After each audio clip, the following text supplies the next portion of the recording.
반갑습니다. 예, 마태복음 17장 말씀 보시겠습니다.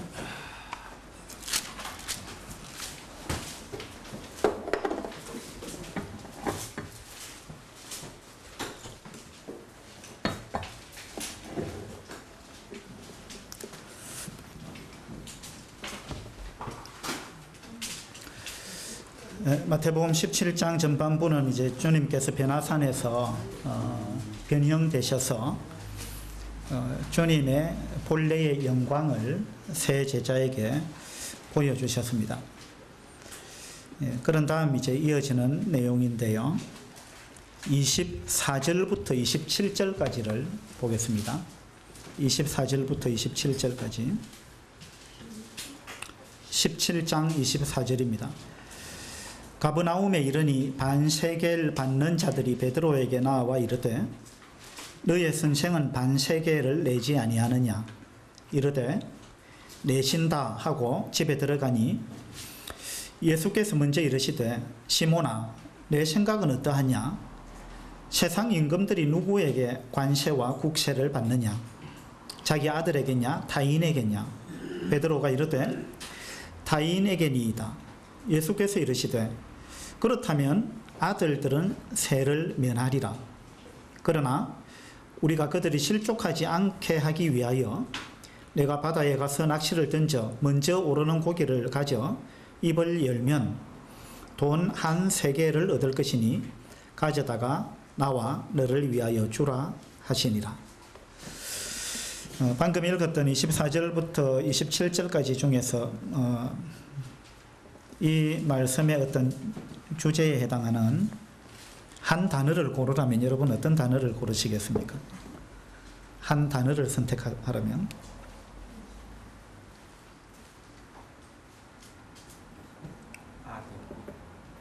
아들.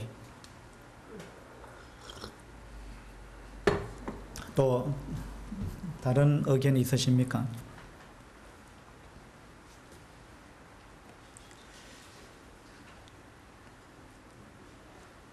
어쨌든 주님께서 제자들과 함께 가버나움에 이제 가셨는데 거기서 반세겔 받는 자들이 왜 너희 선생은 반세겔을 내지 않느냐? 반세겔은 이제 2 드라크마에 해당합니다. 노동자 이틀 품삯에 해당하는데 이 반세겔은 당시에 20세 이상의 남자들이 내는 성전세였습니다. 성전세. 예. 이것은 이제 출애굽하고 난 다음에 만 20세 이상의 남자들이 다 내도록 그렇게 이제 정해진 것이죠. 그러면서 그들의 생명의 속전으로 내는 그러한 성격이었습니다. 그래서 이제 이렇게 한 사람당 20세 이상의 남자 한 사람당 반세겔을 내게 되면 이것은 성전세로서 다시 말해서 성전을 관리, 유지, 보수하고 하는데 쓰는 그러한 돈이었습니다. 그래서 이제 성전세를 왜 안 내느냐 이렇게 이제 세금을 받는 사람이 물었습니다. 마태는 원래 세리였잖아요. 그래서 이제 이 부분에 관해서 세금을 왜 안 내느냐 마태는 낸다 이렇습니다. 근데 이것을 기록한 건 사복음서 중에 마태복음에만 나옵니다. 마태는 세리였기 때문에 이런 부분에 관심이 많았던 것 같아요. 자기 분야죠. 그래서 왜 성전세를 안 내느냐 이러니까 베드로는 내신다 이렇게 했어요. 근데 예수님이 돈을 갖고 계셨습니까? 안 갖고 계셨습니까? 없었어요. 제자들은 돈이 있었어요? 없었어요? 없었습니다. 가진 것도 없으면서 베드로는 낸다 하고 큰 소리를 쳤어요. 그래서 이제 예수님이 아시고 예수님이 이제 이 문제를 해결하셨죠. 어떻게 해결하셨는지 하면 베드로 보고 너가 바다에 가서 낚시를 해라. 그러면 첫 번째 딱 낚시에 걸리는 물고기 그 물고기 입을 열면은 거기에 한 세겔짜리 동전을 입속에서 발견하게 될 거다. 그래서 한 사람당 반 세겔을 내야 되는데 너하고 내하고 합치면 한 세겔이니까 그래서 그걸 가져다가 내라. 이렇게 이제 주님께서 말씀하셨습니다. 참 놀라운 거죠. 하나님이 아니면 이거 불가능한 거예요. 예수님이 하나님이시라는 걸 드러내셨죠. 어떻게 해요? 바다에 가면 물고기가 한 세겔짜리 동전을 물고 있다는 걸 주님은 아셨습니다. 그런데 그 많은 물고기 중에 하필이면 그 물고기가 베드로한테 잡힐 거라는 걸 주님은 아셨습니다. 그것도 첫 번째 잡힐 거라는 걸 아셨어요. 이건 하나님이 아니면 알 수 없는 거죠.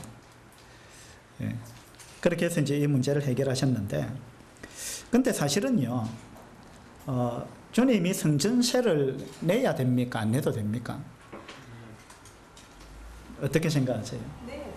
내야 된다. 또 반대 의견이 있습니까? 성전세를 예수님이 내야 됩니까? 안 내도 됩니까? 안 내도 된다. 예, 이제 두 의견이 나왔습니다. 내야 된다. 또 이제 한 분은 안 내도 된다. 예. 이걸 이제 이거 이제 어느 것이 옳은지 따져봐야 됩니다. 이런 거 이제 잘 따지는 분들이 계시는데 한번 생각해 보세요. 내야 될까 안 내도 될까? 예.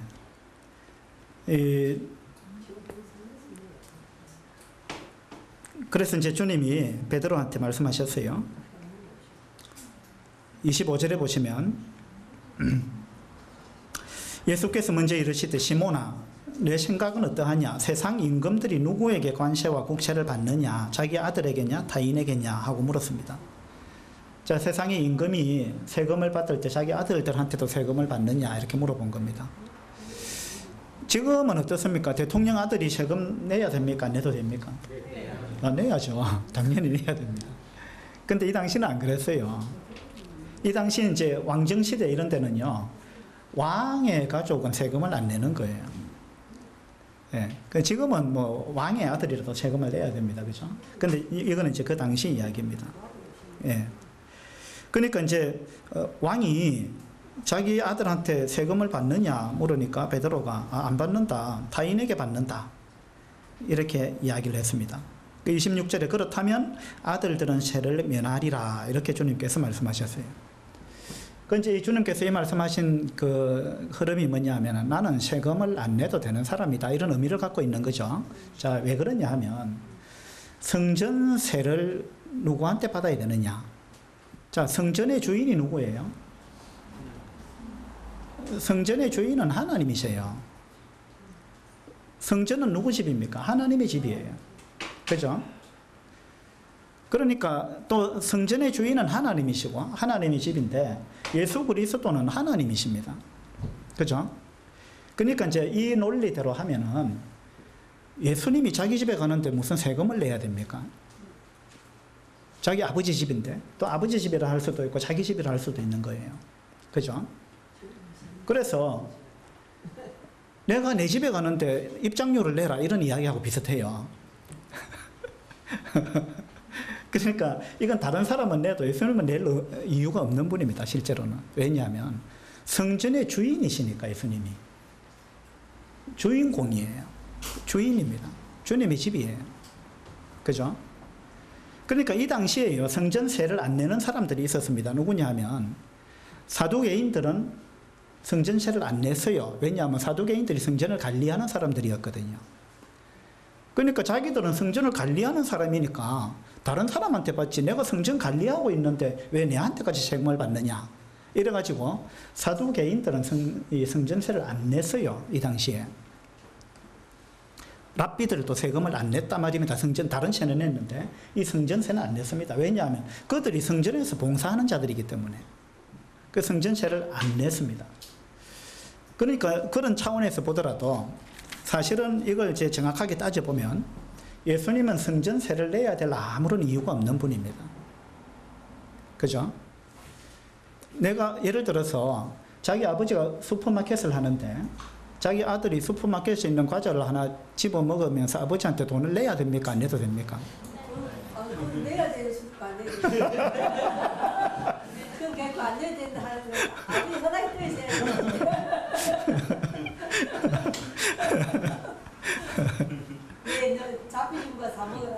사무엘. 그래서 자기 아들이 아버지가 운영하는 가게에서 과자를 한 개 먹었다. 그러니까 아버지가 너 이리 와 계산해야겠. 아이고 뭐 아버지 거 가지고 뭘 그러십니까? 내가 너한테 용돈도 줬으니까 그걸로 계산해라. 뭐 그렇게 할 수도 있죠. 근데 그건 이제 너무 부자지간에 부자지간에 그건 너무 법적으로 간 거죠. 그 이제 부자지간에는 어떤 법의 차원에서 뭔가 이루어지는 게 아니죠. 그죠? 이건 이제 사랑의 차원에서 이제 모든 것이 이루어지는 것입니다. 그 어쨌든 이걸 따지면은요, 또 어떤 측면에서 보면 이렇습니다. 이거는 이제 생명에 대한 속전이기 때문에 예수님은 속전을 내야 될 아무런 이유가 없는 분입니다. 예수님은 죄가 없는 분이에요. 그죠? 예수님은 속전을 내야 되는 분이 아니에요. 그래서 이제 이 성전세가 처음에 시작된 그 계기를 생각해도 예수님은 낼 필요가 없고, 그 다음에 이거는 성전세이기 때문에 성전의 주인이신 예수님이 성전세를 내야 될 아무런 이유가 없습니다.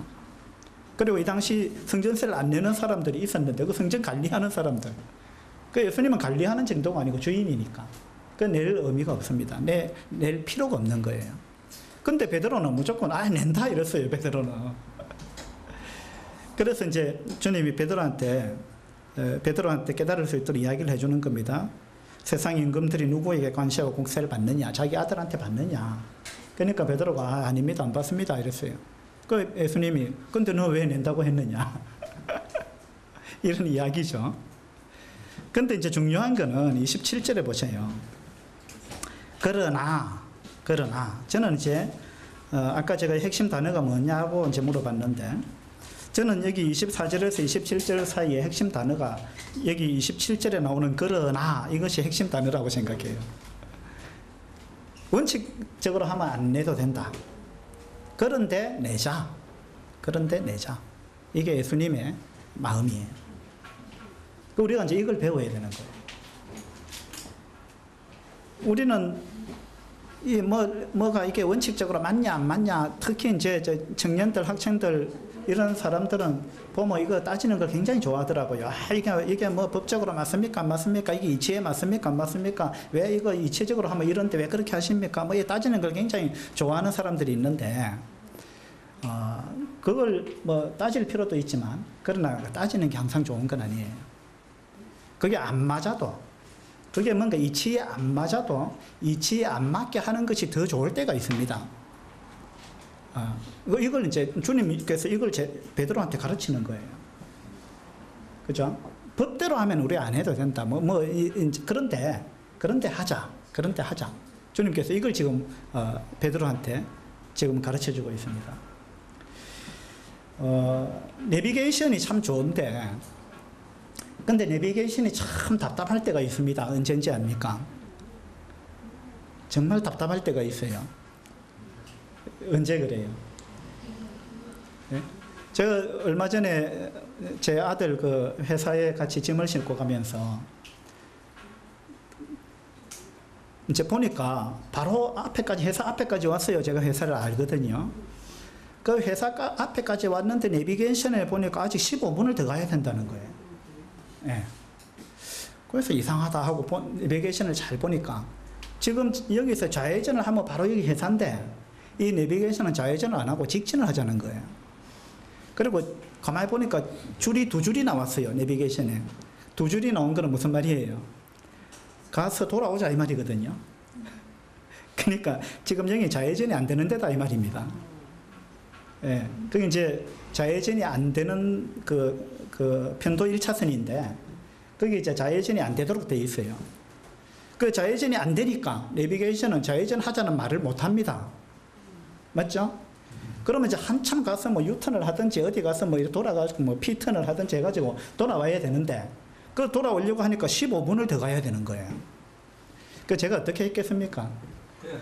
그걸 좌회전 했어요, 제가. 그러면은 누가 잘한 거예요? 내비게이션이 옳은 겁니까? 제가 옳은 겁니까?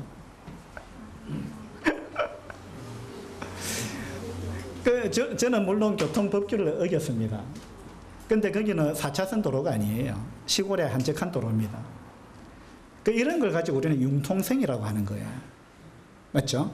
근데 내비게이션에는 융통성이 없습니다. 융통성이 없어요. 여기 좌회전하면 안 되니까 절대 내비게이션은 좌회전 하지 않습니다. 그럴 때. 그냥 직진해가지고 막, 이거 어디 유턴할 데가 없으면 막 한없이 가야 돼요. 그래가지고 유턴이 되는 데 가서 이제 돌아오자 이 말이거든요. 예. 이게 이제, 어떻게 보면 내비게이션이 옳은 겁니다. 그죠? 그런데 옳은 것이 항상 좋은 건 아니에요. 여러분 어떻게 생각하세요? 옳고 그르냐라는 차원에서 보는 사람들은 항상 그 차원에서 봅니다. 이게 옳으냐 그르냐, 옳으냐 그르냐. 옳고 그른 게 전부는 아니에요. 저는 그렇게 생각합니다. 어떻게 생각하세요? 여러분 어떻게 생각하세요? 저도 옳고 그런 것이 전부는 아니라는 거예요. 그죠? 자, 앰뷸런스가 신호를 반드시 지켜야 합니까? 안 지켜도 됩니까? 예? 안 지켜도 되는 특권이 있죠. 그렇죠. 특권이 있죠. 그죠? 앰뷸런스는 신호를 안 지켜도 됩니다. 물론 안 지켜서 사고가 나면 책임이 있어요. 그렇지만 안 지키고 가도 됩니다. 허용이 된다는 거예요. 그러면 교통법규는 빨간 신호등일 때 가면 안 되는데 앰뷸런스는 가도 된다는 거예요. 사고가 나지 않는 범위 내에서. 그게 법적으로 그렇게 되어 있습니다. 그죠? 그래서 이제 앰뷸런스는 왜 빨간 신호등인데도 갈 수 있습니까? 왜 갈 수 있습니까? 왜 그런 거예요?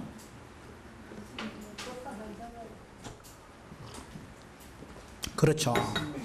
앰뷸런스 안에 급한 환자가 있기 때문에, 위독한 환자, 생명에 이게 지금 총각을 다투는 위급한 환자가 있기 때문에 이 신호등을 어길 수 있다는 겁니다. 그러면 이게 무슨 의미냐면, 신호등을 지키는 것이 중요하냐 아니면 생명을 살리는 것이 중요하냐, 어느 것이 더 중요하냐라는 문제에 우리가 부딪히는 거죠. 자, 어느 것이 옳으냐라는 관점에서 보면 교통법규를 지켜야 됩니다. 그런데 어느 것이 더 중요하냐라는 관점에서 보면 신호를 위반하고 가야 됩니다. 그죠? 어느 것이 더 중요하냐, 어느 것이 중요하냐라는 관점에서 볼 거냐, 안 그러면 어느 것이 더 옳으냐라는 관점에서 볼 거냐, 이 관점에 따라 달라지는 거예요. 관점에 따라. 그렇죠? 그래서 이 관점, 이걸 어떤 프레임이라고도 할 수 있고 패러다임이라고도 할 수 있는데, 선거할 때 보면은 우리가 어떤 프레임을 쓸 거냐, 프레임 전쟁이다, 선거는 프레임 전쟁이다, 이런 이야기를 하죠. 프레임이 뭐예요? 네, 어떤 틀을 의미하는 거예요. 틀, 그죠? 그래서 이제 어떤 프레임을 가지고 이걸 할 거냐, 어떤 내가 틀을 갖고 할 거냐 이 말입니다. 어떤 패러다임에서 이걸 진행할 거냐. 그래서 우리 사람들은 다 틀을 갖고 있습니다. 여러분은 어떤 틀을 갖고 계세요? 사람마다 어떤 틀이 있어요. 사람마다 자기가 중요하게 생각하는 틀이 있습니다. 어떤 사람은 이 틀, 자기 틀이 이렇게 있고요. 어떤 사람은 이 틀이 이렇게 있고, 어떤 사람은 틀이 이쪽에 있고요. 어떤 사람은 틀이 크고, 어떤 사람은 틀이 좁아요. 이 사람마다 틀이 있다는 거예요. 그 사람의 어떤 프레임이 있다는 거예요. 그래서 어떤 사람의 틀이 이렇다면 이 사람은 이 틀 안에서 생각하고, 이 틀 안에서 뭔가를 결정하고, 이 틀 안에서 살아갑니다. 근데 이 틀을 벗어난 어떤 사람, 자기가 생각할 때는 이 틀 안에서 살아가야 되는데 어떤 다른 사람이 이 틀을 벗어나 있잖아요. 그러면 이제 이게 문제가 되는 거예요. 그죠? 그러면 이제 막 부딪힙니다. 그래갖고 막 이제 어떤 사람은 틀이 이렇고 어떤 사람은 틀이 이쪽에 있어요. 틀이 다르단 말입니다, 둘이. 그럼 이제 싸우는 거예요. 예. 그러면 이제 이쪽 틀에 있는 사람은 이 틀이라는 관점에서 계속 이야기를 합니다. 이렇게 해야 맞는데 당신 왜 이렇게 안 하느냐? 그럼 이쪽에 있는 사람은 나는 이게 더 중요하다고 생각하는데 당신은 꼭 왜 그걸 고집하느냐? 이 부부싸움도 이렇게 하는 거예요. 그렇죠? 이 사람들이 틀에서 잘 벗어나지 못하는 경향이 있어요. 그 어떤 사람 털이 너무 좁은 거예요. 어떤 사람 이제 털이 좀 큰 거예요. 그죠? 그래서 주님께서 지금 이 마태복음 17장에서 어떤 주님이 이 어떤 틀을 깨고 있다. 저는 그렇게 생각합니다. 이 원칙대로 하면 내가 안 내도 된다. 그런데 내자. 이게 주님의 방법이에요. 그런데 내자. 그럼 주님은 왜 내자고 지금 말씀하시는 거예요? 왜? 안 내도 되는데 주님 왜 내자고 말씀하시는 거예요? 예? 실족할까 싶었어. 맞습니다. 거기 나오죠? 27절에. 그러나 우리가 그들이 실족하지 않게 하기 위하여 내자. 주자. 안 줘도 되는데 주자. 이거 뭐냐면 우리가 손해 안 봐도 되는데 손해 보자 이 말입니다. 그래 안 해도 되는데 해주자. 해주자. 왜? 그들을 위해서. 나를 위해서가 아니에요. 우리를 위해서가 아니고 그들을 위해서 그렇게 해주자 이 말입니다. 왜냐하면 우리가 그거 안 해주면 그들이 우리를 이해를 못한다. 그러면 어떻게 되느냐? 이거 다툼이 생긴다. 그러면 다툼이 생기면 그 다투어 가지고 우리가 이길 수 있다. 그러나 지금 이기는 게 중요한 게 아니다 그 말이에요. 누가 주님을 당하겠어요? 말싸움 해가지고 논리적으로 해가지고 주님을 당할 자는 아무도 없어요. 그렇지만 주님은 이걸 갖고 우리가 꼭 실랑이를 해야 되겠나? 이걸 가지고 꼭 다투어야 되겠느냐? 그리고 이걸 갖고 우리가 꼭 이겨야 되겠느냐? 그게 중요한 게 아니다 그 말입니다. 그래서 그냥 이거 우리가 그들을 위해서 해주자. 이게 주님의 관점이에요. 근데 이런 어떤 관점을 잘 받아들이기 어려운 분들이 있어요. 왜 그렇게 하느냐고. 당연히 나는 이거 안 내도 되는 권리를 갖고 있는데 왜 내 권리를 내가 못 찾느냐? 내가 내 권리를 왜 포기해야 되느냐? 나는 이렇게 안 할 자유가 있는데 내 자유를 왜 포기해야 되느냐? 예, 이렇게 생각하는 분들이 있다는 거예요. 근데 우리가 여기서 이제 주님으로부터 이런 부분을 배워야 되는 거죠. 우리가 폭을 넓혀야 되는 겁니다. 좀 손해보면 어떻습니까? 손해보는 게 이익일 때가 있어요.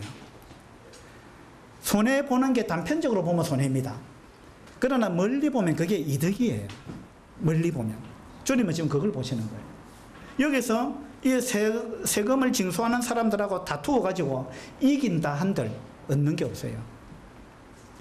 이긴다 한들 유익할 게 없다는 말입니다. 안 그래요?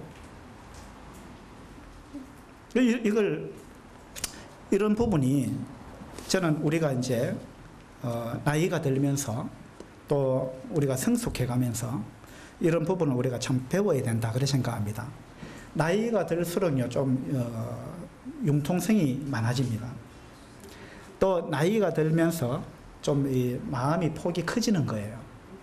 근데 반대의 경우도 있어요. 나이 들면서 더 꼬장꼬장 해가지고 막 더 고집세고 더 용납 안 해주고 막 이래 할 수도 있는데, 근데 이제 사실은 나이 든다는 거는 성장한다는 거죠. 그리고 포용력이 커진다는 것입니다. 그죠? 이해력이 또 커진다는 것입니다.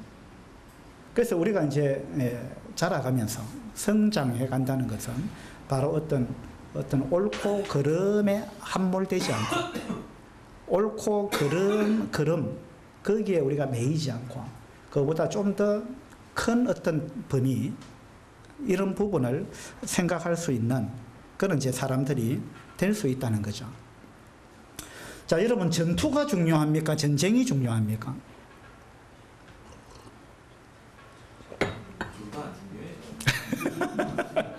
그 둘 다 중요하지 않다고.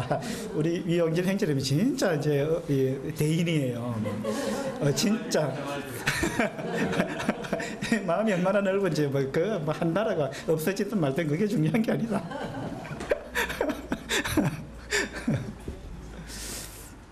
그 전투에서는 이겼는데 전쟁에서는 졌다 이런 말이 있어요. 그게 뭐냐면 전투는요 전쟁 중에 한 일부분이 전투예요. 그래서 뭐 백마고지 전투, 자 6.25라는 큰 전쟁이 있었는데 그 중에 백마고지 전투 또는 뭐 낙동강 전투 이렇게 이제 한 부분이에요. 전투는. 그러면 한 부분에서 싸워서 이겼지만 전체적으로 봐서 우리가 전쟁 자체에서는 져버렸다 이럴 수 있다는 겁니다. 그 이거는 지금 뭐가 더 중요한지를 모르는 것입니다. 그래서 이제 이 뭡니까 소인배들은 그 전투에 집중하는 거예요. 근데 이제 전쟁을 하면요, 앞에 나가서 총 들고 막 싸우는 사람이 있는가 하면 뒤에서 후방에서 전체를 보면서 지휘하는 사람이 있습니다. 그죠? 이 사람은 뭐냐면 전체를 보는 거예요. 앞에 나가서 싸우는 사람은 지금 여기서 내가 이겨야 된다 이것밖에 없어요. 근데 전체를 보는, 전쟁을 총지휘하는 그런 어떤 장군의 입장에서는 그쪽에서는 좀 손해봐도 된다. 근데 우리가 이쪽에서 이겨갖고 역습을 하면 된다. 뭐 이런 거 생각하는 거예요. 그러니까 야 그쪽에 그냥 그 좀 이래 싸우다가 슬슬 져주고 슬슬 피해라 이렇게 명령할 수도 있는 거예요. 그죠? 이건 뭐냐면 전체를 보기 때문에 그래요. 전체를 보기 때문에. 바둑에 보면 바둑격언에 기자쟁선이라는 말이 있습니다. 무슨 말인지 아세요? 기자쟁선. 그게 뭐냐면 기 버릴 기자예요. 기자. 그러니까 작은 건 버리라는 거예요. 그리고 쟁선. 선을 쟁취해라. 이 선이 뭐냐면 선수를 잡아라는 거예요. 그러니까 내가 여기 있는 이거는 그냥 이 작은 거 이거는 버리고 이걸 잡으려고 내가 여기다 한 수를 더 두면, 이걸 살리려고 한 수를 더 두면 상대방이 여기서 손을 빼고 더 큰 데를 상대방이 두게 되면 여기서는 내가 이겨도 전체 바둑에서는 내가 진다라는 이야기예요. 그래서 기자쟁선이라는 게 뭐냐면 여기에 지금 몇 점이 이렇게 죽더라도 여기서 손을 빼고 더 큰 곳에 내가 선수를 잡아서 더 큰 곳에 두라. 이게 이제 기자쟁선입니다. 이게 이제 전체를 보는 거죠. 일부분의 손해를 봐도 된다는 거예요. 그죠? 그래서 이걸 다른 말로 하면 사석작전이라 그럽니다. 사석작전. 바둑 좋아하시는 분 안 계세요? 저는 제가 대학생 때 바둑을 엄청 좋아했어요. 그래가지고 바둑에 관한 책도 많이 보고 이랬는데, 사석작전이라는 게 이제 이와 같은 거예요. 사석작전. 그 고수는요, 사석작전에 능해요. 그 하수들은 뭐냐 하면, 자그마한 거 이거 한두 점 이거 안 뺏기려고 막 애를 쓰다 보면 이제 전체를 놓치죠. 그 고수는 어떻게 하느냐 하면, 저쪽에 어디 하나 툭 던져놓고요. 상대방이 그거 잡으려고 막 애를 쓰잖아요. 그러면 그쪽은 미끼입니다, 그거는. 상대방의 관심을 그쪽에 탁 돌려놓고, 그쪽에 막 달려들고 있을 때 고수는 다른 데 딱 두는 거예요. 더 큰 데 둔다는 거예요. 이게 이제 사석작전입니다. 이게 이제 기자쟁선 똑같은 거죠. 그래서 뭐냐 하면 우리가 이제 크게 볼 필요가 있다는 거예요. 전체적으로 크게 보면은 무엇이 더 중요하냐라는 걸 알 수가 있다는 거예요. 그래서 중요한 걸 붙잡기 위해서 때때로는 이것이 옳지 않다 할지라도 그 중요한 걸 붙잡는 게 더 좋을 수도 있다라는 이야기입니다. 물론 이것이 내가 뭐 법을 막 어겨라, 어떤 기준을 무시해라, 그런 차원에서 이야기하는 게 아니에요. 우리가 법을 지켜야죠. 또 순리대로 하고 뭔가 원칙대로 해야죠. 그렇지만 그것이 전부는 아니라는 이야기예요. 그게 전부는 아니다. 때때로 그거 이상 생각해서 그걸 초월할 수 있는 그런 부분이 필요하다는 것입니다. 우리 삶을 살아가는데도 그렇습니다. 우리가 내 권리만 자꾸 생각하면은요, 내 권리는 찾을 수 있지만 더 중요한 걸 놓쳐버릴 수 있습니다. 그래서 주님께서 이 말씀을 지금 쭉 하시는 이 어떤 맥락이 있는데요. 주님께서 마태복음에서 내가 십자가에 못 박혀 죽을 것이다 라는 걸 3번 말씀하셨어요. 첫 번째가 언제냐면 이 마태복음 16장에서 베드로가 위대한 그 신앙 고백을 하죠. 그 신앙 고백을 듣고 나서 주님께서 말씀하신 것이 내가 예루살렘에 올라가서 장로들과 대제사장들과 서기관들에게 많은 고난을 받고 죽임을 당하고 제3일에 살아야 할 것이다 하고 비로소 말씀하셨다 그랬어요. 그때 베드로의 반응은 항변했다 그랬죠. 붙들고 막 어떻게 그럴 수 있습니까? 안 됩니다. 결코 안 됩니다. 막 이렇게 했어요. 그때 주님께서 하신 말씀이 네가 하나님의 일은 생각지 않고 도리어 사람의 일을 생각한다. 그렇게 말씀하셨어요. 그러니까 너 지금 생각이 어디에 한 군데 지금 네 생각의 이 틀을 깨야 되는데 이 생각이라는 게 원어적으로 어떠한 성향을 품다 이런 의미를 갖고 있다 그랬잖아요.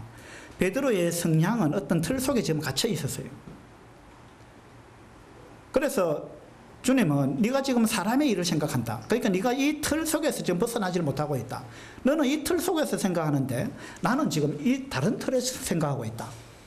그 나는 하나님의 일이라는 어떤 틀에서 생각하고 있는데 너는 지금 사람의 일이라는 이 틀 속에서 생각하고 있다. 그러니까 너는 지금 내가 예루살렘에 가서 내가 고난을 당하는 것이 큰일 난 일이다. 이거는 있어서는 안 되는 일이다. 이거는 엄청난 손해다. 이렇게 생각하는데 그거는 네가 이 틀 속에서 생각하기 때문에 그렇다는 거예요. 그런데 하나님의 일이라는 어떤 다른 틀에서 보면 나는 반드시 예루살렘에 가야 되고 그렇게 하는 것이 하나님의 뜻이고 그렇게 하는 것이 인류를 위한 것이고 나를 위한 것이고 너를 위한 것이고 우리 모두를 위한 것이다. 이건 하나님, 예수님이 지금 갖고 있는 틀입니다. 틀이 다르다는 거예요. 그죠?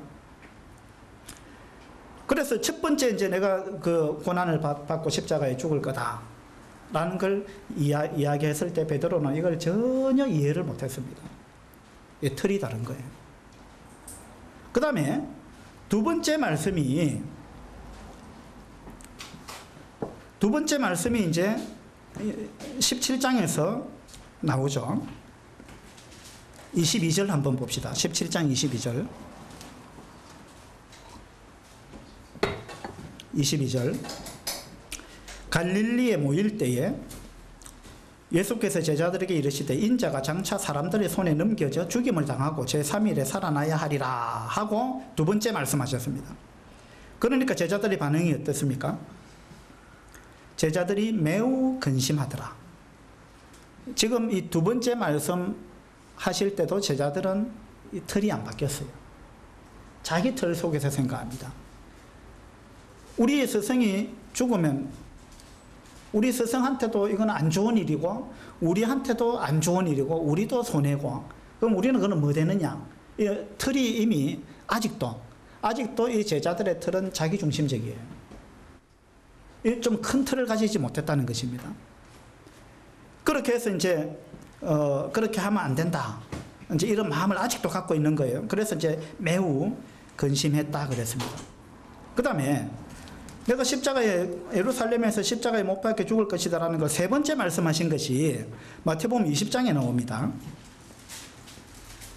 20장 한번 보죠. 20장 17절입니다. 예수께서 예루살렘으로 올라가려 하실 때에 12제자를 따로 데리시고 길에서 이르시되 보라 우리가 예루살렘으로 올라가노니 인자가 대제사장들과 서기관들에게 넘겨지매 그들이 죽이기로 결의하고 이방인들에게 넘겨주어 그를 조롱하며 채찍질하며 십자가에 못 박게 할 것이나 제3일에 살아나리라. 그러니까 주님은 내가 죽을 거다라는 이야기를 3번 하시면서 반드시 덧붙인 게 뭐냐면 내가 그 다음에 살아난다. 그거 말씀하셨어요. 주님은 그 다음을 보고 있는 겁니다. 근데 제자들은 죽는다는 거 거기에 이제 필이 꽂힌 거예요. 그래가지고 그거 안 됩니다. 죽으면 안 됩니다. 멀리 못 보는 거예요. 이 틀이 굉장히 좁습니다. 그래서 세 번째 이제 이 이야기를 하시니까 20절 보세요. 그때에 세베대의 아들의 어머니가 그 아들들을 데리고 예수께 와서 절하며 무엇을 구하니 예수께서 이르시되 무엇을 원하느냐 이르되 나의 이 두 아들을 주의 나라에서 하나는 주의 우편에 하나는 주의 좌편에 앉게 명하소서 라고 이 세베대의 아내 그러니까 세베대의 아들이 누굽니까? 야고보 요한이죠. 그러니까 야고보와 요한의 어머니가 예수님이 예루살렘에 가서 고난을 당하고 죽을 거라는 그 이야기를 딱 했는데 그때에 예수님은 지금 죽음을 이야기를 했습니다. 내가 죽을 거다. 그리고 부활할 거다. 이 이야기를 했는데 이 세베대의 그 안에 이 사람은 전혀 지금 그 관점에서 이걸 보고 있지 않습니다. 관점이 완전 다르다는 거예요. 틀이 너무 다르다는 겁니다. 주님은 이 땅의 틀을 갖고 지금 이야기하는 게 아닙니다. 그죠? 이 땅에서 내가 영광을 얻고 이 땅에서 대우받고 이런 거에는 주님이 관심이 없습니다, 지금. 그런데 세베대의 아내가 딱 하는 말은 뭡니까? 이 땅에서 어떻게 내 아들들이 한 자리 할 거냐? 어떻게 대우를 받을 거냐? 이 관점에서 벗어나질 못하고 있는 거예요. 그래가지고 한 자리 하게 해달라 지금 그 부탁을 하고 있는 거예요. 이 관점이 완전히 다르다는 것입니다. 그래서 16장에서 첫 번째 주님의 고난에 관한 이제 말씀을 하시고 나서 베드로가 그래 하면 안 된다라고 이야기했을 때 주님께서 베드로에게 하신 말씀이 16장 24절에 이에 예수께서 제자들에게 이르시되 누구든지 나를 따라오려거든 자기를 부인하고 자기 십자가를 지고 나를 따를 것이니라 라고 말씀하셨습니다. 이게 뭐냐 하면 네가 틀을 깨야 된다. 틀을 깨야 된다. 무슨 틀을 깨야 되느냐? 틀을 깬다는 게 자기를 부인하는 거예요. 너는 지금 이런 틀을 갖고 있는데 이걸 네가 부인해야 된다. 다시 말해서 이 틀을 깨야 된다. 다시 말해서 네가 지금 생각하고 있는 이 틀은 이 땅에서 너가 이 땅에서 대우받는 거, 이 땅에서 성공하는 거, 이 땅에서 출세하는 거, 이 땅에서 한자리 하는 거, 이 땅에서 네가 불이익을 당하지 않는 거, 그죠? 이 땅에서 네가 안락하게 사는 거, 뭐 등등. 너는 그 틀 속에 지금 갇혀 있다. 여기서 네가 벗어나야 된다. 이게 뭐냐면 자기를 부인해야 된다. 이걸 부인하고 다른 관점에서 네가 인생을 설계해야 된다. 그 말씀을 주님께서 하시는 거예요. 우리 그리스도인은 구원받기 전에는 우리의 관점이 이 땅에 있었습니다. 이 땅이라는 패러다임을 갖고 우리는 이 땅에서 내가 어떻게 행복하게 살 거냐 라는 생각을 갖고 살아왔습니다. 근데 우리가 구원받고 나면 이 패러다임이 완전히 바뀌어야 된다는 거예요. 이 틀이 바뀌어야 돼요. 그래가지고 이 땅에서 내가 어떻게 행복하게 살 거냐 그게 아닙니다. 우리 그리스도인이 추구하는 거는 더 큰 관점에서 봐야 된다는 거예요. 영원한 관점에서. 그 영원한 관점에서 보면 이 땅에서는 내가 고난을 당해도 상관없다 라는 걸 우리가 깨달아야 된다는 거예요. 이 땅에서는 내가 손해를 봐도 상관없다. 이 땅에서는 내가 대우받지 못해도 상관없다. 이 관점으로 바뀌어야 된다는 거예요. 이 땅에서는 내가 좀 가난하게 살아도 괜찮다. 이 땅에서는 내가 출세 안 해도 된다. 예? 이 땅에서는 사람들한테 내가 손가락질 받아도 된다. 예. 이 관점이 필요하다는 거예요. 이 관점이 있을 때 비로소 우리가 주님의 참다운 제자가 됩니다.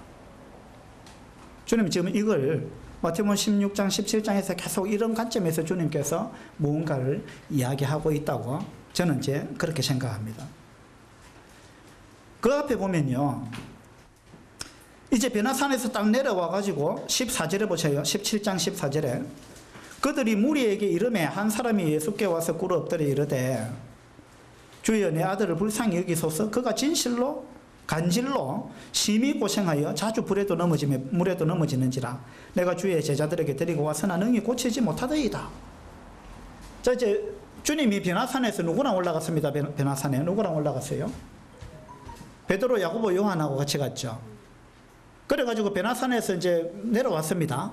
내려왔는데 다른 제자들이 이제 모여 있는데 다른 제자들이 사람들하고 막 엄청난 무리가 모여서 막 뭔가 무리하고 변론을 하고 있었습니다. 이 마가복음에 보면 그렇게 되어 있어요. 거기에 서기관들이 등장합니다. 서기관들하고 제자들하고 막 변론을 하고 있습니다. 그 어떤 변론을 하고 있느냐 하면 지금 이 베나산에 올라가지 아니한 다른 제자들이 이 관질병에 걸린 사람, 마가복음에 보면 이 사람이 그 귀신 들린 사람이에요. 그래가지고 이 사람을 제자들이 나머지 제자 9명이 이 귀신을 쫓아내려고 해봤는데 못 쫓아낸 거예요. 그러니까 서기관들이 제자들하고 막 이제 다투고 있습니다. 네가 하나님의 아들을 믿는다고 거기서 배웠다면서 이것도 못하느냐. 이래가지고 제자들하고 막 이제 변론이 이제 붙은 것입니다. 그런 가운데 이제 주님과 나머지 세 제자가 이제 온 겁니다. 와가지고 주님이 지금 너희들 뭐 하고 있느냐. 이래가지고 이제 상황이 파악이 됐죠. 그래서 주님이 이 귀신을 쫓아냈습니다. 쫓아내셨어요. 그런 다음에 제자들이 우리는 왜 못 쫓아냈습니까? 이렇게 물었거든요. 그때 예수님이 하신 대답이 뭡니까? 20절에 보세요. 이르시되 너희 믿음이 작은 까닭이다. 자, 첫 번째 너희들이 이거 하지 못한 거는 너희 믿음이 작기 때문이다. 내가 너희들한테 할 수 있는 능력을 줬는데 마태복음 10장에 보면 그들이 주님이 제자들한테 귀신을 쫓아낼 수 있는 능력을 주셨습니다. 그리고 누가복음에 보면 그들이 실제로 귀신을 쫓아냈어요. 한때는 제자들이 귀신을 쫓아냈는데 이때는 못했다 이 말입니다. 왜 못했느냐? 믿음이 작기 때문이다. 너희들이 쫓아낼 때는 믿음이 있었어요. 못 쫓아낼 때는 그들의 믿음이 흔들렸습니다. 그들이 주님이 우리한테 이와 같은 능력을 주셨다. 그래서 우리가 주님의 이름으로 하면 주님께서 이렇게 해 주실 것이다 라는 그 믿음이 흔들렸다는 것입니다. 이게 첫 번째 하지 못했던 거예요. 그 다음에 두 번째 이유가 있는데 두 번째 이유는 21절에 나와 있습니다. 21절에 뭐라고 되어 있어요?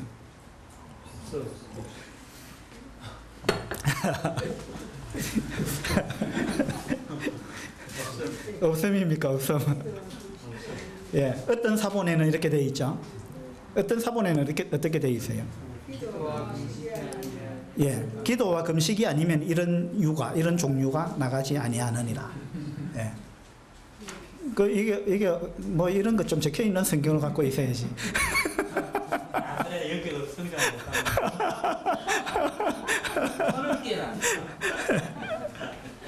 그래가지고 그들이 이 귀신을 쫓아내지 못한 두 번째 이유는요, 그들이 기도 안 했기 때문에 그래요.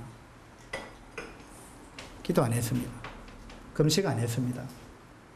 이게 무슨 말이냐면 주님이 그들한테 귀신을 쫓아낼 수 있는 능력을 주셨다 할지라도 그들이 해야 되는 게 있어요. 그게 뭐냐면 그 주님께서 그렇게 해 주신다는 걸 믿는 믿음이 필요하고, 두 번째는 주님이 능력을 주셨다 할지라도 기도해야 되는 거예요. 그거 뭐냐 하면 주님을 의지해야 된다는 겁니다. 내가 할 수 있다 이게 아니고요. 내가 할 수 있다가 아니고 주님께서 이거 해 주셔야 됩니다. 이거 이렇게 해 주세요 하고 주님을 간절히 의지하는 그게 필요합니다.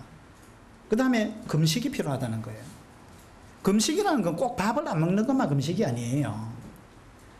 금식은 뭐냐 하면 나의 욕구를 절제하는 거예요. 나의 권리를 내려놓는 것입니다. 내가 당연히 이거는 해도 되는 것인데도 안 하는 거, 이게 금식이에요. 내가 당연히 나는 밥을 먹을 권한이 있습니다. 밥을 먹는 게 법을 어기는 게 아니에요. 그거 잘못하는 거 아닙니다. 밥을 먹는 게 악한 것도 아니에요. 그게 선한 것이고 좋은 것이고 마땅히 해야 될 나의 권리라 할지라도 이것을 포기하는 거, 이게 금식이에요. 내가 당연히 누릴 수 있는 건데도 그걸 내가 포기하는 거, 이게 금식입니다. 우리는 이와 같은 마음을 갖고 살아야 된다는 것입니다. 이것이 다시 말해서 이게 이제 관점의 변화입니다. 내가 이 땅에서 잘 되는 것이 나의 목표가 아니라는 거예요. 당연히 내가 이거 내가 내 권리인데도 그걸 포기할 수 있는 거, 이게 금식이에요. 이와 같은 태도가 필요한데 주님은 지금 그렇게 하시잖아요. 내가 성전세 안 내도 되는데 내자. 이게 뭡니까? 권리를 포기하는 거예요. 권리를 내려놓는 겁니다. 이 관점을 주님은 계속 말씀하십니다. 이 관점을 너희들이 배워야 된다. 당연히 그건 나의 자유고 나의 권리인데 나 그거 포기하는 거. 이렇게 되었을 때 그때 그 하나님의 능력이 임한다는 것입니다. 자, 바울을 봅시다. 바울이 내가 왜 이 고생해가면서 내가 이방인들한테 복음 전하면서 돌에 맞아가면서 감옥에 갇혀가면서 내가 굶어가면서 싫은 소리 들어가면서 내가 이렇게 해야 되느냐. 나는 그렇게 안 할 수 있는 권리가 있다. 있죠. 바울이 전도 안 할 권리가 있습니다. 전도 안 할 자유가 있어요. 근데 바울은 그렇게 했단 말입니다. 그죠? 그러니까 하나님이 바울을 쓰신 거예요. 바울을 통해서 많은 능력이 나타나고 많은 일이 일어난 것입니다. 이게 뭐냐면 우리가 어떤 태도로 어떤 마음으로 무엇에 중점을 두고 살아가느냐라는 것입니다. 주님은 이와 같은 사람들을 원하시는 거예요. 이런 사람들을 통해서 하나님이 일하십니다. 고린도 교회는 참 문제 많은 교회입니다. 고린도 교회의 가장 큰 문제가 뭐냐 하면 고린도 교회 성도들은 자기 영광을 위해서 살았다는 것입니다. 고린도 교회의 핵심은 너희가 먹든지 마시든지 무엇을 하든지 하나님의 영광을 위해서 살아라. 이것이 고린도전서의 주제라 할 수 있어요. 그런데 고린도 교회 성도들은 이렇게 안 했다 이 말입니다. 고린도 교회 성도들은 자기 권리를 찾는데 너무 똑똑한 사람들이에요. 내가 왜 손해봐야 되느냐? 이건 내 권리인데, 이건 내 자유인데, 이걸 내가 왜 손해봐야 되느냐? 이걸 손해를 안 보려고 하니까 교회에 많은 문제가 생긴 거예요. 성도들 간에 다툼이 생겼습니다. 고린도 교회에 다툼이 생겼죠? 그럼 다툼은 왜 생깁니까? 왜 생겨요? 그렇죠. 자기 권리를 찾으려고 하니까 다툼이 생기는 거예요. 이걸 내려놓지 않으니까, 포기하지 않으니까, 손해볼 마음이 없으니까. 자기 옳고 그름이라는 이 패러다임에 갇혀있기 때문에 그래요. 내가 옳은데 당신이 틀렸는데 지금 옳고 그르냐가 더 중요한 게 아닙니다. 옳고 그름보다 더 중요한 게 있습니다. 뭘까요? 네, 그게 덕이라는 것입니다. 그게 덕이에요. 덕. 옳고 그름을 따져가지고 이길 수는 있지만 이겨도 덕이 안 된단 말입니다. 그래서 교회 안에서 고린도 교회 성도들이 다툼이 일어났는데 자기들끼리 해결이 안 돼가지고 법정에 갔다 이 말입니다. 법정에 가서 자기가 이겼다 칩시다. 재판해갖고 이겼다 칩시다. 그게 고린도 교회에 무슨 유익이 있느냐 이 말입니다. 유익이 하나도 없어요. 오히려 손해를 끼치는 거예요. 믿지 않는 사람들한테 야, 저 교회 뭐 저렇게 싸우고 법정에까지 가서 다투네. 그래갖고 이겨본들 무슨 유익이 있어요? 아무 유익이 없는 것입니다. 고린도 교회가 왜 이런 문제가 생겼느냐 하면 자기 영광을 위해서 살기 때문에 그런 거예요. 다시 말해서 자기는 조금 더 손해 안 보겠다 이 말입니다. 자기 권리를 내려놓지 않겠다. 자기 자유를 손해보지 않겠다. 나는 내 권리 다 찾아먹겠다. 그 생각 때문에 그런 것입니다. 그래서 우리가 이 마태복음 17장을 통해서 우리의 어떤 이 패러다임을, 우리의 이 틀을, 우리가 생각하는 이 땅에 속한 틀, 이걸 벗어나야 되는 거죠. 그리고 이 틀을 넓혀야 됩니다. 그리고 옳고 그름보다 더 중요한 것이 있다. 그건 덕이라는 것입니다. 덕을 위해서.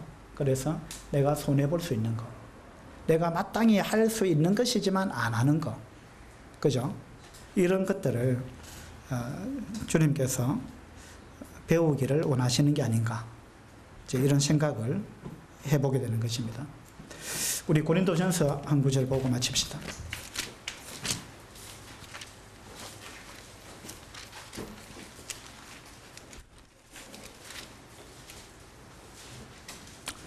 고린도전서 8장입니다.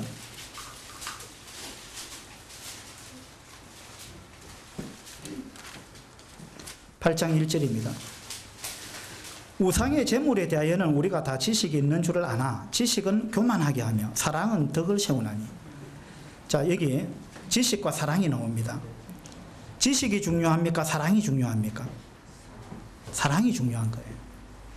지식은 옳고 그름을 따지는 거예요. 사랑은 그 옳고 그름, 그거 뭐 그래 따져 샀느냐, 덮어두자, 그냥 넘어가자, 그냥 포용하자.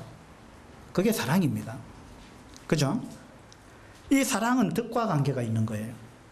지식, 옳고 그름을 중요하게 해가지고 그 틀 속에 갇히게 되면 교만하게 되는 거예요. 그 상대방 정죄하는 겁니다. 저 사람 옳지 않은 걸 하고 있다. 그건 정죄하게 돼요. 그건 교만입니다. 그래서 지식보다는 사랑이 중요하다. 이런 이제 말씀을 하고 있습니다. 2절을 보시죠. 만일 누구든지 무엇을 아는 줄로 생각하면 아직도 마땅히 알 것을 알지 못하는 것이요. 참 재밌는 이야기죠. 그래서 그거 아니다.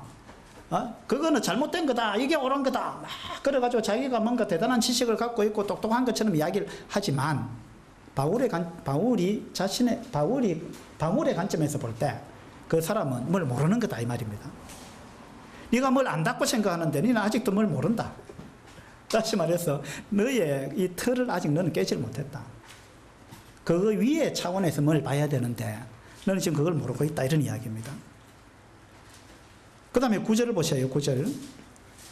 그런즉 너희의 자유가 믿음이 약한 자들에게 걸려 넘어지게 하는 것이 되지 않도록 조심해라. 너는 그런 자유가 있다고 생각하는데 그래서 너는 그 자유를 행사하려고 하는데 그 자유를 행사해가지고 다른 사람이 넘어졌다. 그래도 너는 그 자유를 행사할 거냐 이 말입니다. 그 자유를 포기하는 게 더 나은 거 아니냐. 이 권리를 내려놔라 그 말입니다. 13절에 보세요. 그러므로 만일 음식이 내 형제를 실족하게 한다면 나는 영원히 고기를 먹지 아니하여 내 형제를 실족하지 않게 하리라 이랬습니다. 이게 바울의 패러다임입니다. 바울의 틀이 이런 겁니다. 바울은 나는 고기 먹을 권한이 있다. 나는 고기를 먹어도 아무런 문제가 없는 지식을 갖고 있다. 나는 고기를 먹을 자유가 있다. 그런데 그걸 내가 고기를 먹었을 때 어떤 형제가 실족한다면 나는 그거 포기하겠다.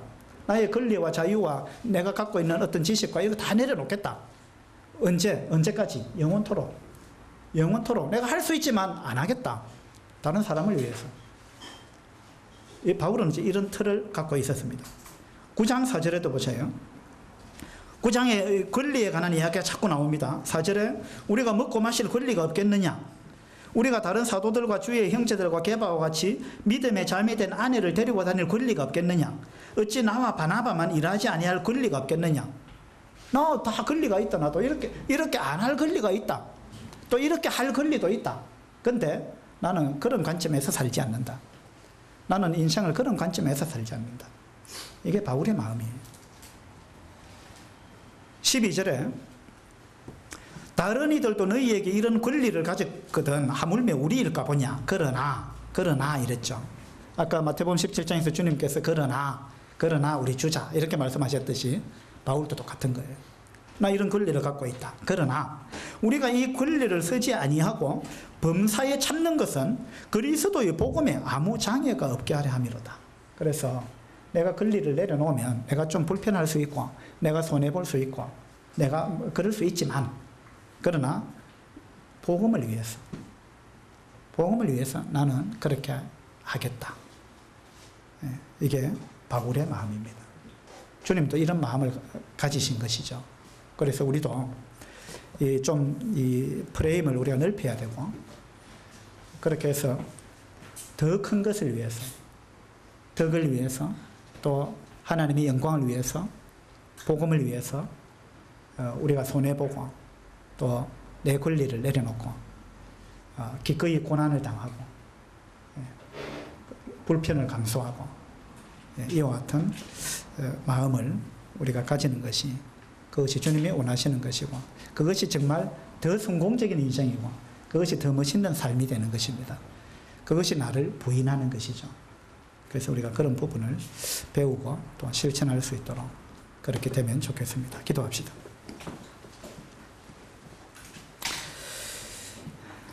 아버지 하나님, 바울은 참으로 자기를 부인하는 그러한 삶을 살았습니다. 바울도 얼마든지 편안하고 안락하고 누리고 그러한 삶을 살 수 있었지만 바울은 그렇게 살지 않았습니다. 그것은 자신을 부인하는 삶이 아니었습니다. 우리가